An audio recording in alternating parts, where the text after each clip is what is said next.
Swear to me that everything you said about the Fireflies is true.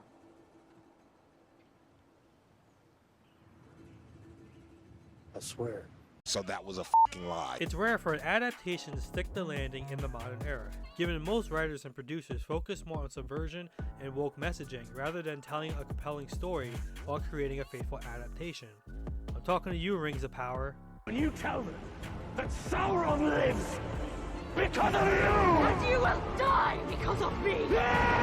This, my friends, is a sickness of the highest order. The Last of Us does have its fair share of flaws, but overall, I'd say the show is surprisingly good, maintaining the grittiness of the post-apocalyptic world while preserving the core of the story.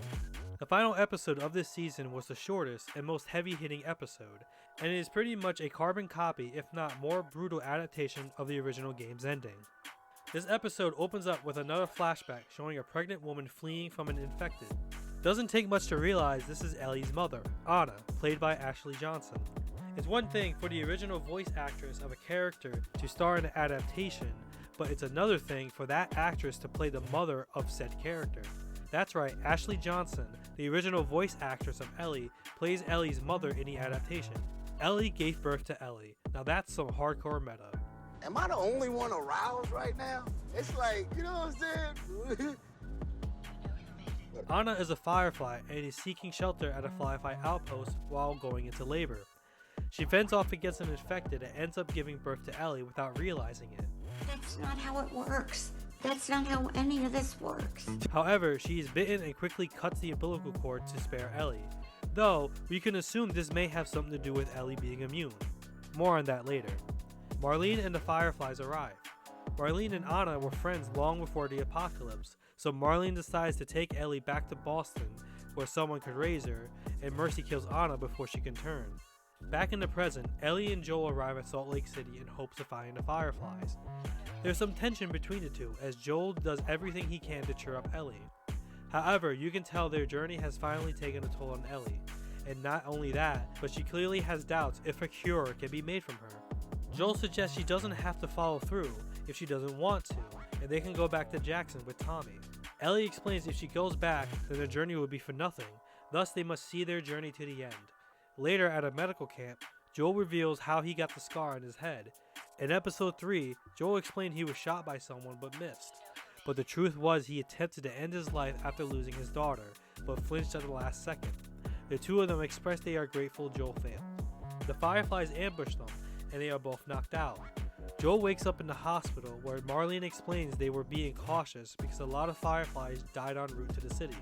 The theory about her immunity is that the fungus has grown in Ellie since birth and mutated, and releases a chemical messenger that makes normal fungus think she's one of them, thus why she's immune. The plan is to remove the fungus from Ellie, clone the cells, and distribute those cells to everyone else as a cure. The problem is, the fungus grows in the brain, meaning Ellie won't survive the surgery, though Ellie doesn't know this. Joel doesn't agree with the plan, and Marlene understands because she too promised to protect Ellie, but she still wishes to follow through. Joel is escorted out of the building, but kills his escorts and unleashes a rampage in the hospital to rescue Ellie. After grabbing Ellie, he is stopped by Marlene, who says there is still time to follow through. She tries pleading this is the best course of action because Ellie will likely die from raiders or infected, and this is more of a mercy. Joel states it's not up to Marlene, but she counters that it's neither of their choice, but regardless, Ellie would still choose to give her life for a cure. Joel kills Marlene regardless. Later, Ellie wakes up and Joel lies to her, saying there were other infected just like her, but the Fireflies couldn't make a cure so they stopped looking for one. He says raiders attacked the hospital and a lot of people died, including Marlene. On their way back to Jackson, there are signs Ellie doesn't quite believe Joel. On the outskirts of Jackson, Ellie reveals she had to kill Riley when she turned, and she feels guilty about it because so many people died for her, yet a cure wasn't made. Joel says there can still be hope and something to live for. Ellie makes Joel swear what he said was true, which he lies again. Despite Ellie not looking convinced, she claims she believes him. As I said before, The Last of Us has its issues.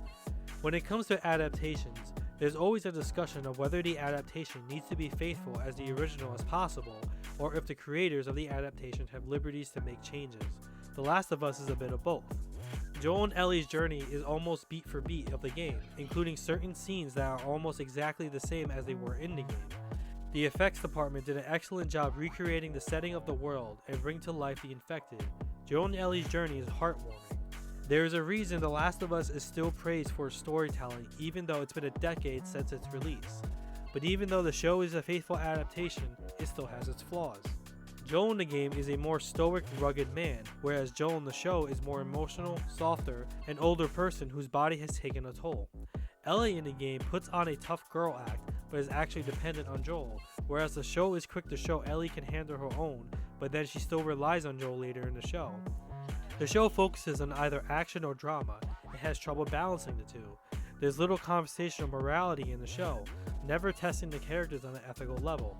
Despite being a zombie apocalypse, there are very little infected through the season. And though episodes 3 and 7 were excellent, most of these episodes, if not both of these episodes, could have been removed without affecting the story. But every scene in the show was shot with a purpose, and the cinematography is spot on. Pedro Pascal and Bella Ramsey show a different side of Joe and Ellie, adding complexity to their characters. We get a lot of extra backstory about how the fungus spread, and how Ellie is immune. And there's the final conflict in the story, adding ambiguity to the plot and raising the question what's more important, a life or a soul? Is sacrificing one life worth potentially saving humanity? Was the bond between Ellie and Joel worth sacrificing? Joel could have let Ellie die and a cure could have been made, but that also means the Fireflies would have incredible leverage over humanity, deciding who does and doesn't get the cure. It's essentially the equivalent of a superpower being the only country to have nukes, and having the power to control other countries around them. There's also the risk that the cure doesn't work, and Ellie's sacrifice was all for nothing. Yet Joel choosing to save Ellie prevents a cure from being made, and humanity is still threatened by the fungus. Was there a right choice in the end? The plot thickens! The Last of Us is a better adaptation compared to others in the age of modern media, and if fans don't like the show, there's room for the average viewer to watch a compelling story adapted from a game story that will stand the test of time. Well, unless they remain faithful and decide to adapt The Last of Us Part 2. You don't get to rush this. Not a great plan. Please comment below, as I'd like to hear your own thoughts about The Last of Us. Don't forget to like and subscribe. My name is Deviant, and thanks for watching.